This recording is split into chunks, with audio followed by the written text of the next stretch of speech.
Hello all of you, my name is Anupriya and I welcome you all on AP education. मैं आपको AP education पर NCERT class 7 पढ़ा रही हूँ और उसी में हमने लास्ट टाइम देखा था chapter number 8 that is motion and time का हाफ पोर्शन हमने कंप्लीट कर लिया था। आज हम पढ़ेंगे बचा हुआ पोर्शन। पिछली क्लास में हमने मोशन को देखा और उसके टाइप्स को देखा कि कितने टाइप का मोशन होता है और हमने टाइम को भी पढ़ा था। आज हम पढ़ेंगे बचा हुआ पोर्शन, जो भी इस चैप्टर का बचता है वो पोर्शन। लेकिन उससे पहले अगर आपने चैनल को सब्सक्राइब नहीं किया है तो प्लीज़ सब्सक्राइब कर लें और हर क्लास के नोटिफिकेशन के लिए बेल आइकन को प्रेस करें। So let's start today's class. Periodic motion of a simple pendulum. A simple pendulum contain a Bob.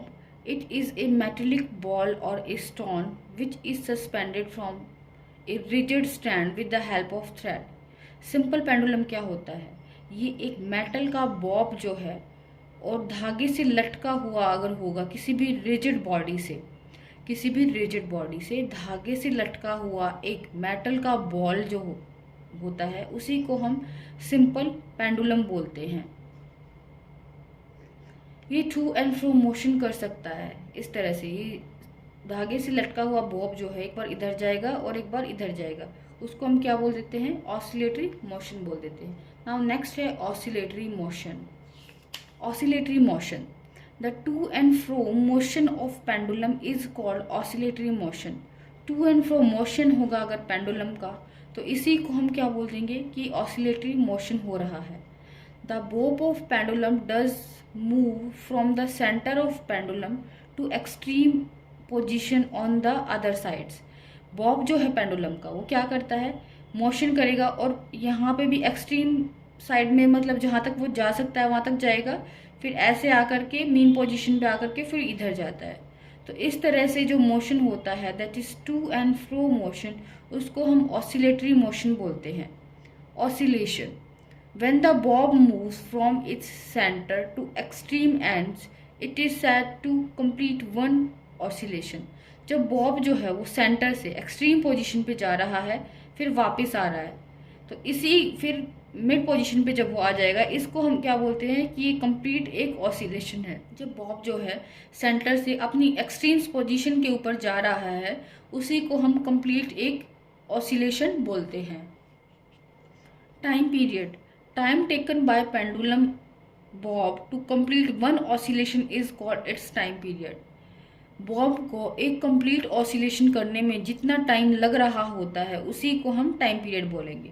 Bob जो है वो लटका हुआ होगा थ्रेड की हेल्प से किसी भी रिजिड बॉडी से और नीचे वो एक कंप्लीट ऑसिलेशन को कितने समय में पूरा कर लेता है उसको हम बोलेंगे time period. Unit to measure time and speed. Time को और स्पीड को मेजर करने के लिए कुछ यूनिट्स दी गई हैं। टाइम के लिए यूनिट होती है सेकंड, मिनट्स एंड आवर्स और स्पीड के लिए metre per second, metre per minute, kilometre per hour. हम जानते हैं कि speed is equals to distance upon में टाइम होता है। डिस्टेंस की यूनिट मीटर है और टाइम की यूनिट सेकंड है, तो स्पीड के लिए यूनिट आ गई मीटर पर सेकंड। हम टाइम को मिनट में भी दर्शा सकते हैं तो स्पीड की यूनिट जो है वो आ जाएगी मीटर पर मिनट। हम डिस्टेंस को किलोमीटर में अगर लिखते हैं और टाइम को आवर में लगते हैं तो स्पीड जो है वो आ जाएगी kilometre per hour. Convert between metre per second and kilometre per hour. हमें अगर किलोमीटर पर आवर दिया हुआ है और हमें उसको मीटर पर सेकंड में कन्वर्ट करना है तो डिवाइड करना होगा 3.6 से, और इसका अगर अपोजिट दिया है मीटर पर सेकंड दिया है उसको किलोमीटर पर आवर में कन्वर्ट करना है तो मल्टीप्लाई करना होगा 3.6 से। इसको हम डिटेल में समझते हैं कि हमने 3.6 से क्यों मल्टीप्लाई किया और 3.6 से क्यों डिवाइड किया। 1 किलोमीटर अपॉन में 1 आवर। हमें पता है 1 किलोमीटर में 1000 मीटर होते हैं और 1 आवर में 60 मिनट्स होती हैं। टोटल 3600 सेकेंड्स होती हैं 1 घंटे के अंदर। तो 1 किलोमीटर के अंदर 1000 मीटर अपॉन में 3600 सेकेंड, इसको कट करके 1 अपॉन में 3.6 आ जाएगा। तो यहाँ पर हमने देखा कि किलोमीटर पर आवर को मीटर पर सेकंड में कन्वर्ट करने के लिए डिवाइड करेंगे 3.6 से। वो इसलिए डिवाइड करते हैं क्योंकि इन दोनों को कट करके हमें 3.6 मिलता है। अगर मीटर पर सेकंड को किलोमीटर पर आवर में दिया हुआ है तो 1 मीटर में 1/1000 किलोमीटर होते हैं, जबकि 1 सेकंड के अंदर 1/3600 आवर्स होते हैं। जस्ट उसके रेसिप्रोकल्स क्या हो जाएंगे, किलोमीटर हो जाएंगे, और रेसिप्रोकल ही सेकंड के आवर हो जाएंगे। इन दोनों को हमने आपस में डिवाइड किया तो डिवाइड करके आता है 3.6। तो इस तरह से अगर हम मीटर पर सेकंड को 3.6 से मल्टीप्लाई करते हैं तो हमें किलोमीटर पर आवर मिल जाएगा। Odometer, it is a device which measure the distance travel by a vehicle in metre और किलोमीटर। ओडोमीटर क्या होता है? ओडोमीटर एक ऐसा डिवाइस है जो कि कोई भी ऑब्जेक्ट जो डिस्टेंस ट्रेवल करता है उसको मेजर करता है। हमें पता है कि डिस्टेंस कितनी ट्रैवल की, ये इसके में रिक्वायरमेंट होती है। गाड़ी वगैरह की सर्विस भी अगर करवानी होती है तो भी उसके लिए रिक्वायर्ड होता है, या फिर हम कहीं पर ट्रैवल कर रहे होते हैं तो किलोमीटर हमने कितना ट्रैवल किया, इसको मेज़र करने के लिए भी स्पीड जो डिस्टेंस ट्रैवल की वो हमें मेज़र करनी होती है। तो इसलिए गाड़ी के अंदर एक इंस्ट्रूमेंट लगा होता है जिसको हम बोलते हैं ओडोमीटर। तो ओडोमीटर की हेल्प से हम डिस्टेंस कितनी ट्रैवल करी उसको हम देख सकते हैं ईजिली से। Speedometer, it is a device which is used in vehicles such as car and truck which measure the speed in kilometer per hour। Speedometer जो है वो एक डिवाइस है जो कि व्हीकल के अंदर लगा हुआ है और ये स्पीड को मेज़र करता है किलोमीटर पर आवर में। इसी तरह से ऑडोमीटर तो क्या है, डिस्टेंस को मेज़र करता है कि कितने डिस्टेंस ट्रैवल कर चुके, बल्कि स्पीडोमीटर जो है वो स्पीड को देखेगा कि किस स्पीड से हमारी गाड़ी जो है वो सड़क पे रन कर रही है। 60 किलोमीटर पर आवर है या फिर 30 किलोमीटर पर आवर है, जो भी स्पीड होगी वो उसको मेज़र कर लेगा। डिस्टेंस टाइम ग्राफ, अब हम देखते हैं कि कुछ डिस्टेंस टाइम ग्राफ जो दिए हुए हैं उनको देखेंगे। Straight line, the object has a uniform और कांस्टेंट स्पीड। अगर किसी भी ऑब्जेक्ट की यूनिफॉर्म और कांस्टेंट स्पीड है तो हमें स्ट्रेट लाइन ग्राफ मिलेगा।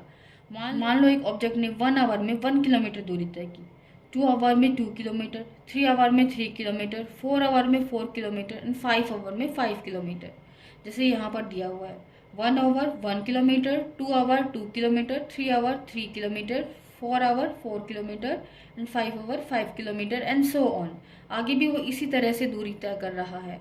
तो इसके लिए क्या होगा कि जो हमें लाइन जो है ग्राफ की वो स्ट्रेट लाइन ग्राफ मिल रही है।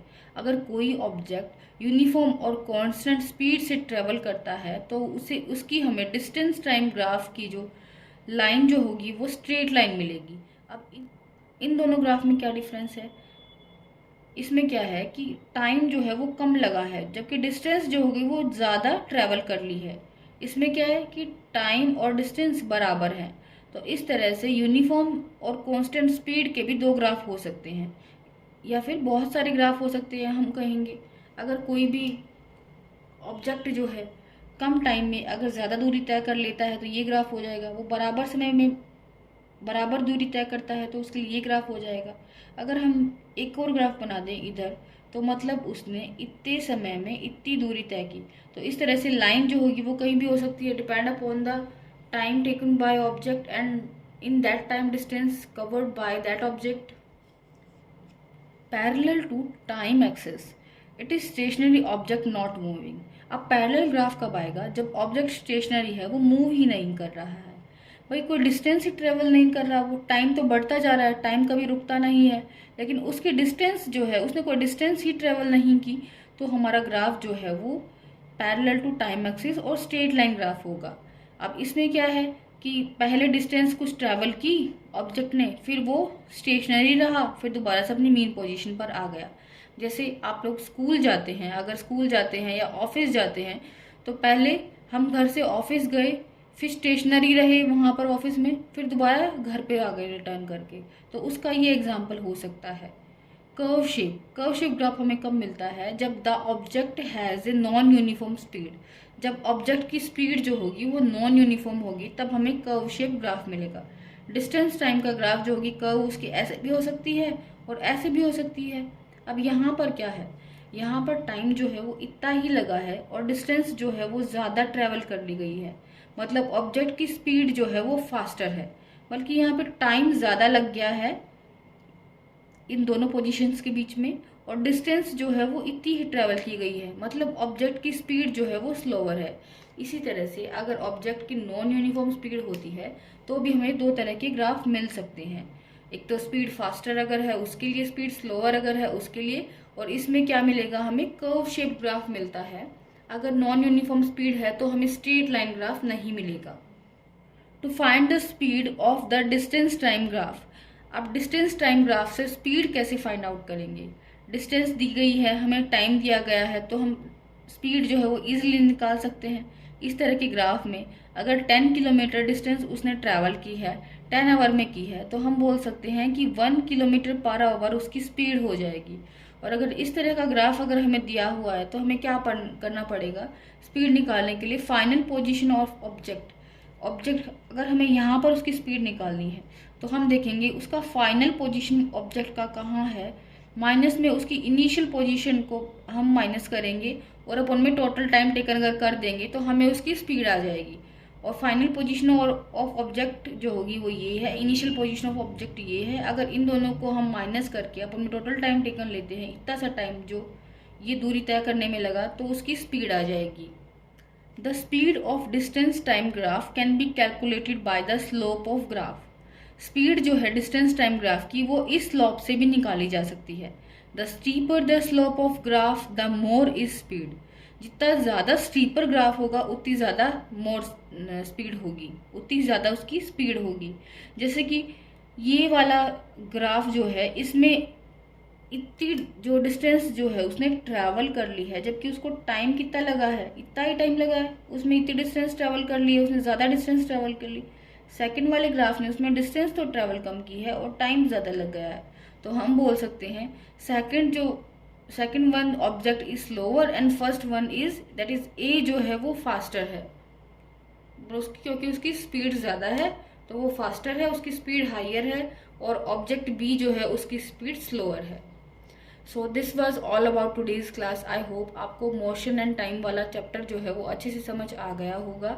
अगर चैप्टर अच्छे से समझ आया है तो please like share and subscribe this channel. Thanks for watching.